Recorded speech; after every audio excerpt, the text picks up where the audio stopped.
षटटीला एकादशी। भविष्योत्तर पुराण में भगवान श्री कृष्ण और युधिष्ठिर महाराज के संवाद में षटटीला एकादशी महात्म्य का वर्णन है। युधिष्ठिर ने पूछा, हे जगन्नाथ, हे श्री कृष्ण, हे आदिदेव, हे जगतपते, माघ मास के कृष्ण पक्ष में कौन सी एकादशी आती है? उसे किस प्रकार करना चाहिए? उसका फल क्या है? हे महाप्राज्ञ, कृपया इस विषय में आप कुछ कहिए। भगवान श्री कृष्ण ने कहा, हे नृप श्रेष्ठ, माघ मास के कृष्ण पक्ष की एकादशी षटटीला नाम से विख्यात है। सब पापों को हरण करने वाली एकादशी की कथा मुनि श्रेष्ठ पुलस्त ने दालभ्य को कही थी। वह कथा तुम भी सुनो। दालभ्य ने पूछा, हे मुनिवर्य, हे मुनिवर्य, मृत्युलोक में रहने वाला हर एक जीव पाप कर्म में रत है।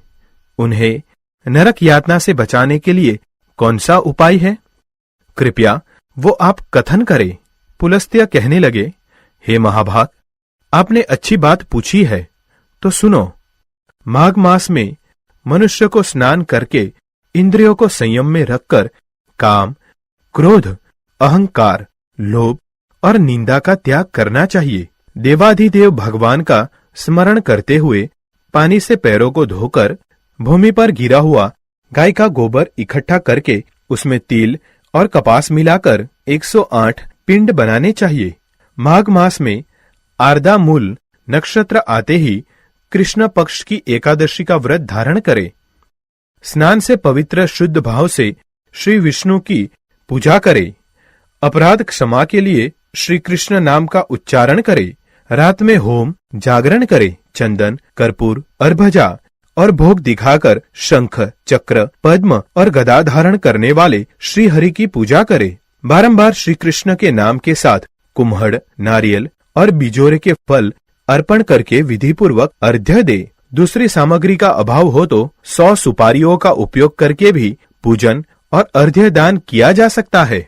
अर्घ्य मंत्र इस प्रकार है, कृष्ण कृष्ण कृपालु स्वगमतीना, कृष्ण कृष्ण कृपालु स्वम गतीनाम गतिर्भव, संसाराणम व मग्नानाम प्रसिद्ध पुरुषोत्तम, नमस्ते पुंडिराक्ष, नमस्ते विश्वभावन, सुब्रमण्य नमस्ते तु महापुरुष पूर्वज, गृहाणार मध्यम मया दत्तम लक्ष्म्या सह जगतपते।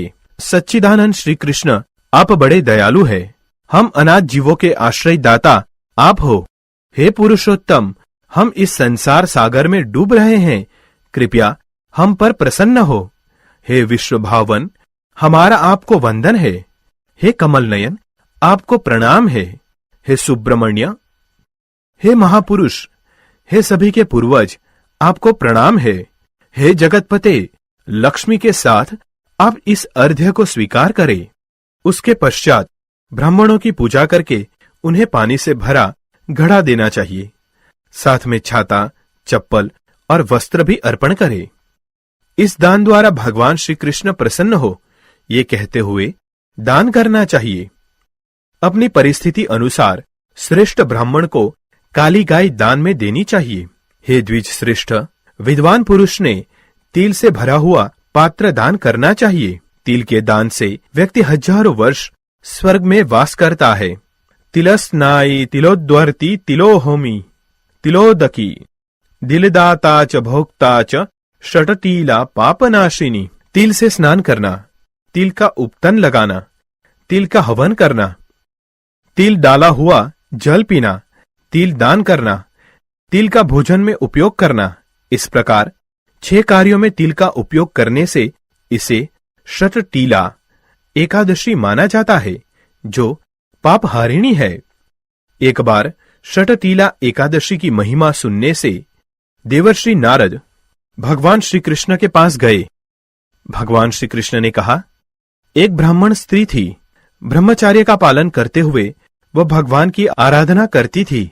अनेक प्रकार की तपस्याओं के कारण वह बहुत दुर्बल हो गई थी।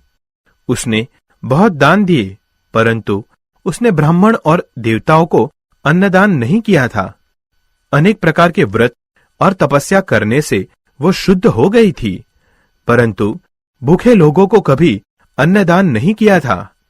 हे ब्राह्मण, उसकी परीक्षा लेने मैं ब्राह्मण के रूप में उस साध्वी के घर जाकर भिक्षा मांगी।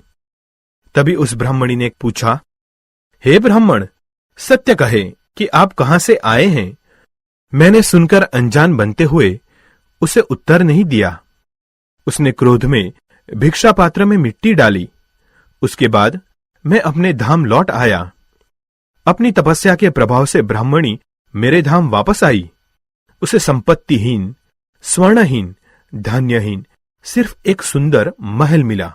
उस महल में कुछ न पाकर वो अस्वस्थ और क्रोधित होकर मेरे पास आई और पूछने लगी, हे जनार्दन, सब व्रत और तपस्या करके मैंने श्री विष्णु की आराधना की, परंतु मुझे धन धान्य क्यों प्राप्त नहीं हुआ।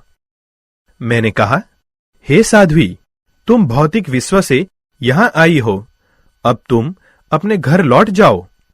तुम्हें देखने देवताओं की पत्नियां आएंगी।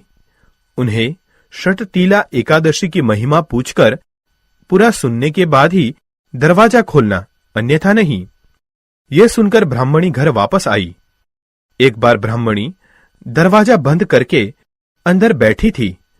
तब देव पत्नियां वहां पर आकर कहने लगी, हे सुंदरी, हे ब्राह्मणी, अब तुम्हारे दर्शन करने आए हैं।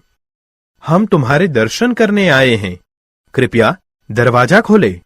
तब ब्राह्मणी ने कहा, आपको मुझे देखने की इच्छा है तो कृपया षटतीला एकादशी की महिमा का वर्णन करे, तभी मैं दरवाजा खोलूंगी। उस समय एक देवपत्नी ने उसे वो महात्म्य बताया।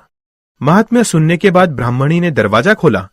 देवपत्नियां उसके दर्शन से बहुत प्रसन्न हुई।